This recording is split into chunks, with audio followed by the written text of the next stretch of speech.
Hey everyone and welcome to Storytime. My name is Jake and today we are going to be looking at the subreddit r/maliciouscompliance, where people conform to the letter but not the spirit of a request. If you're new around here, please do hit subscribe down below so that you never miss out on another video. But for now, let's sit back, relax, and enjoy some malicious compliance. Follow your financial advice? Sure, boss. I got a management job at a small business by accident about 2 years ago. Someone got fired, the replacement bailed, and the job landed in my lap. Since then, my responsibilities have been increasing monthly while my pay has stayed stagnant at just a bit higher than minimum wage. There are over a dozen responsibilities on my plate that only I can do for us at this point. Even the business owner calls me for help if I take a day off. They need me very much here. Where I live, management jobs are around 1.8 times minimum wage to start. I make about 1.4 times minimum wage. I have been budgeting, reviewing my finances, and budgeting some more, trying to pay down debts so I can comfortably afford to have kids and maybe a house in about 4 years' time. Despite my best efforts and my current pay, it will take me 6 years to reach this goal. I approached my boss about a raise several weeks ago.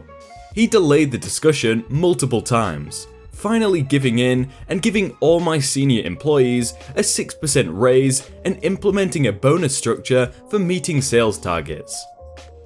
Of those employees, I am the only one whose work directly impacts the sale targets. The fixed raise was under $1 per hour, and the bonus scheme, if I work my butt off more than ever before, would work to about $1 per hour on the month's target is reached. This total still has me under the pay rate for general management in my area, and doesn't account for all the responsibilities I have that only I am trained to do. I told my boss I was unhappy with this, and he gave me a book on financial management, told me to follow its advice and to stop buying coffees. Chapter 1 of the book recommended you audit yourself financially, and said if you have budgeted well, trimmed extra expenses, and still couldn't reach your financial goals with your current income, seek a better job. So, I'm following my boss's sound financial advice and looking for a new job. Been sending resumes out for over a week now. What would be even better is when he left his 2 weeks notice on the boss's desk, he should leave the book open on that page with a big circle around it. That would just be so perfect. Creative digital agencies are awful. I work for a prominent marketing agency, creative digital agency, whatever you want to call it. We're in one of the big holding groups, Gartner Magic Quadrant, etc. We win a lot of awards, and truth be told, most of what we do is pretty much all BS we charge our clients for. All agencies are just in the business of selling hours for more than they are paid for them. If quality or job satisfaction slips in, it's okay, as long as it doesn't get in the way of profit. Anyway, just had a hilarious situation play out and needed to share it with someone. Like most agencies, we'll promise clients during the sales pitch that we have the best staff. And then once the deal is sealed, we scramble to find contractors who can do the work for a low rate enough for us to maintain margins. Contractors are never well treated, but often are well enough paid to make up for it. We've been doing a project for about 3 years with one client, and so our contractors on it are in a bit of a special situation where they've been with the company longer than many of our full-time folks. 11 months is what we're averaging for career longevity. So this one traffic manager lady is especially rude to contractors. It's her job to find them, but she hates them, treats them all like they're beneath her. Contractors risk a lot to complain, right? So, mostly, they just cash their checks and put up with her. Someone on the team is a contractor, and honestly, he's been there for 2+ years, and he's amazing at his job. The client loves him, he's a cornerstone to the project, but the general manager of my agency hates this contractor. It's all around money, the only thing that general managers care about, and power. The general manager hates that this contractor had any power.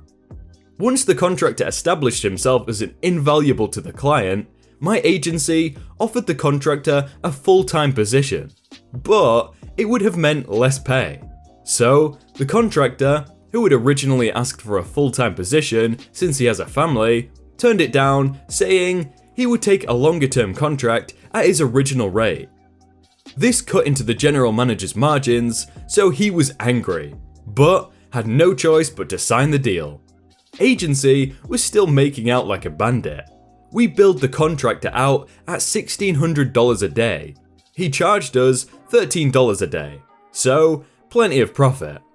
Any given day, we had around 50 people working on projects for this client with an overall margin of about 45%. Plenty of profit.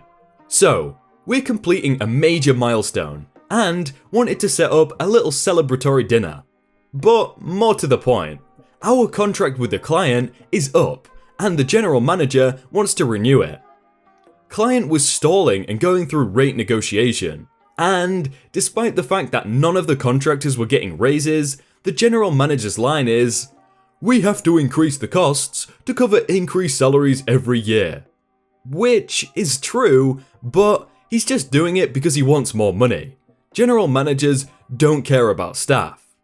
So, a dinner for about 100 people is where he gets to feign interest until the next contract is signed and he can go back to not caring about any of the details except if checks clear.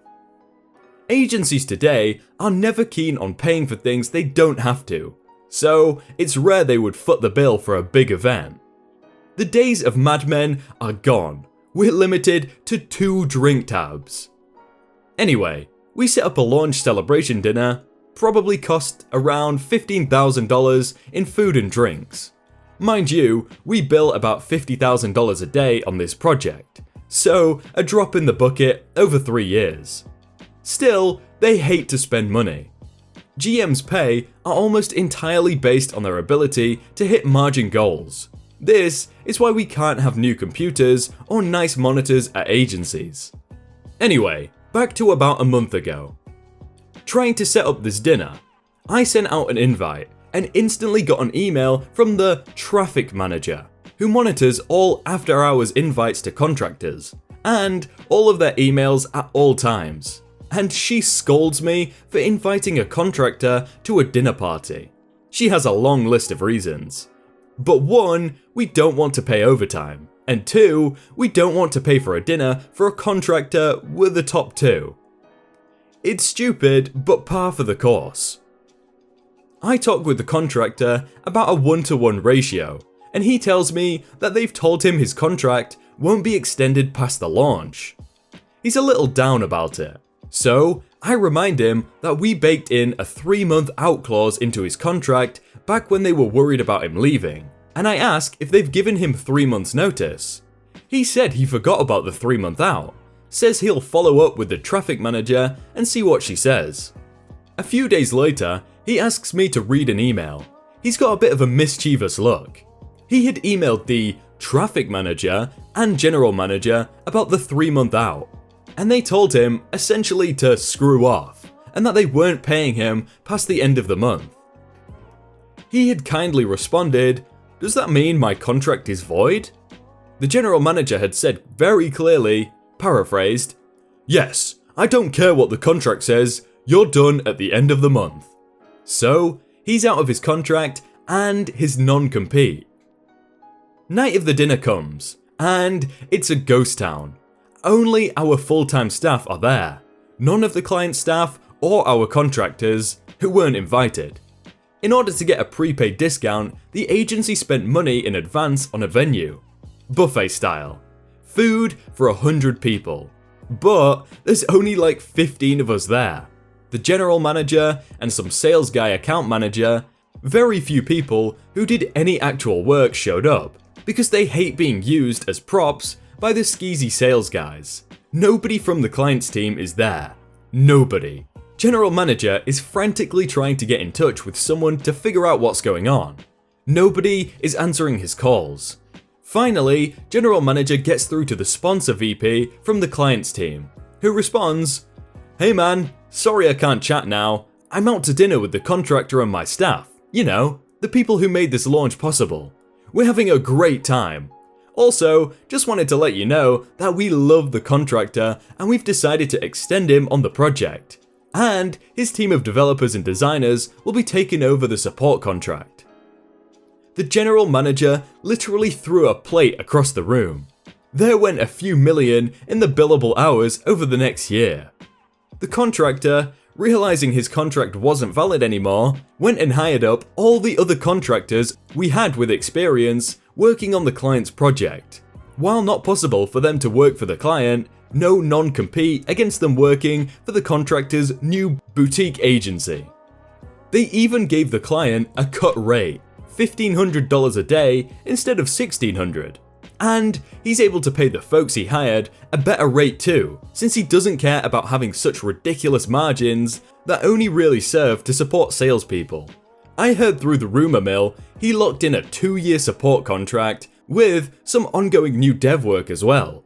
Even just 10 people. That's $4 million a year billable. Good for him. I've done a lot of work at agencies over the years. Good to see the contractors and the clients win for once. I just love that. Agencies are one of those types of jobs where it's like, oh yeah, they're trying to just get profit, and that was some good revenge on them. The art of humiliating my public speaking professor in front of his boss. Cast me, the majestic gummy bear. Sarah, my twin. Jane, dean of the art department, and professor. I would like to say that I've omitted several details that I don't feel comfortable talking about because they are centered around my family history. At the strong recommendation of Sarah and our therapist, I decided to go to a local community college this year, and to say that the enrollment process was difficult would be a severe understatement. I'm not going to go into full detail, but it was fairly hectic. All of my professors were nice and friendly, except for my public speaking professor. Uncle helped me work through the disabilities office, and I eventually received my official MSI, Modified Student Identification. Basically, I show it if campus security were to approach me, or I have a business with any department of the college, and they'll make sure the necessary steps are taken so that I can communicate with whoever I need to talk to. I'm mute. Now, the list of accommodations I have is extensive, but the primary ones I have that are needed to know is this. 1. Exemption from assignments involving speaking or presenting work in front of the class. 2. Family provided translator as long as they are cleared by the disabilities office. They are understaffed and can't provide someone that can translate to sit with me in all my classes. And 3. Frequent breaks if I feel I'm overwhelmed, due to a large part in my anxiety with being near other people I don't know. The second one isn't really important and doesn't have much to do with this, but the first and third are very important. Because I am mute, the exemption is a given and my professors have been very understanding. But my public speaking professor didn't even bother to look at my accommodations when I presented my identification to him on the first day of class. He spent the following week repeatedly threatening to have Sarah escorted off campus by security if she didn't leave the classroom. Both of us tried to tell him that I needed her, but he was adamant that he doesn't need to look up my accommodations. Professor gave all sorts of excuses for not looking them up. The most common excuse he gave was, I'm not required to look them up. But things came to a boiling point after he gave me an F for not doing the first speech he gave. You do realize that, if you were mute, you'd be deaf. The fact that we are having this so-called conversation, I was writing down on a notepad for him to read, proves you aren't mute. So, my decision to give you an F for that assignment is justified. Additionally, you will have to file a grievance report if you wish to dispute the grade and have it removed. He also went on to explain that it would be pointless since I was already failing. Apparently, due to repeated disruptions of class by leaving and coming back. I was going into the hallway where Sarah waited because I was getting overwhelmed by him repeatedly calling me out in class and flat out telling me to contribute or get out of his class. It was because of that reason that I went a little further while filing the grievance. You see, There was several extra boxes that allowed me to write in additional notes if there were multiple disputes. They basically wanted you to go into as much detail as possible. So, I filled out several of those boxes, detailing everything from threatening to call campus security to have Sarah escorted off campus, to the grades he had given me being avoidable if he took some time to check my accommodations. It took 3 days before I got the email notification for the meeting with the Dean of the Art Department. When we showed up to the office, Professor was sitting in the waiting area. I didn't pay much attention to him, but Sarah told me that his smug smile disappeared when I showed one of the secretaries my MSI, and the secretary asked for one of his co-workers to come check me in after entering my ID number into his computer. The secretary who helped me began printing out some paperwork. I later learned that it was my student file, and took them into Jane's office. Not even 4 minutes later, Jane calls for the professor to come into her office. We aren't sure what they talked about, but after we were called in, Jane told Professor that he owed me an apology, which he grudgingly gave. All of the bad grades for that class were dropped, and the professor was told that the campus guidance counselor would be paying our class a visit to talk about how his actions are not accepted on the campus. We later came to find out that he ended up losing his job on account of student discrimination. Apparently, I'm not the only student he's been doing this to. How can someone be so ignorant that they tell someone else how their disability works? Like, come on, dude. You don't want the best possible rate? Sure. Hi all, so I work at a bank that shall remain anonymous, and we offer savings accounts as a part of that. One such account has a basic rate and a bonus rate for a year, and when that bonus drops off, a majority of our customers open up to a new version of that account to get the bonus again. We absolutely encourage this and promote it wherever possible. So we have me, and AC, angry customer. Good morning, you're speaking to AJ Perry 1995 at Totally Made Up Bank. How can I help you? Yes, I want to close my account as your rate is bad. Oh, okay, sorry to hear that. If you're so sorry, why are you reducing my rate? So, I don't fully understand what account you have yet, but it may be an account that only maintains a bonus for a year. If I can take you through some security, I can check for you. Fine. They complete the security check. So, I can see your rate has dropped as of yesterday, as the account's been open for a year. So after a year, it's gone? That's awful. I want to close my account. I've got a better rate at 1.6% with another bank. Our current rate was 1.9%, so much better than his rate. At this point, I like to tell customers about this rate, and almost all of them opt for it. Of course I can help with that, but if you wanted just... No, you didn't hear me. Are you thick? Close my account now. So, after this, I just smiled and shut my mouth. Of course, your account is now closed to X account, and your closing statement, it's on its way. Good, I won't be back. They hang up. Later on, I found out he phoned back and made a complaint because I was rude and didn't offer him a new account. Complaints team threw it out the window because they listened to my call, and he interrupted me every chance he got, and I couldn't feasibly promote it without cutting in or being rude. He applied again as a new customer, as he had no open accounts with us, and had to send in documents to verify his identity, which he wouldn't have had to do if he just opened a new one as an existing customer. It's not much, but I hate being treated so badly on calls, so I'll always stick by the rules 110% in times like this to ensure I'm following official processes.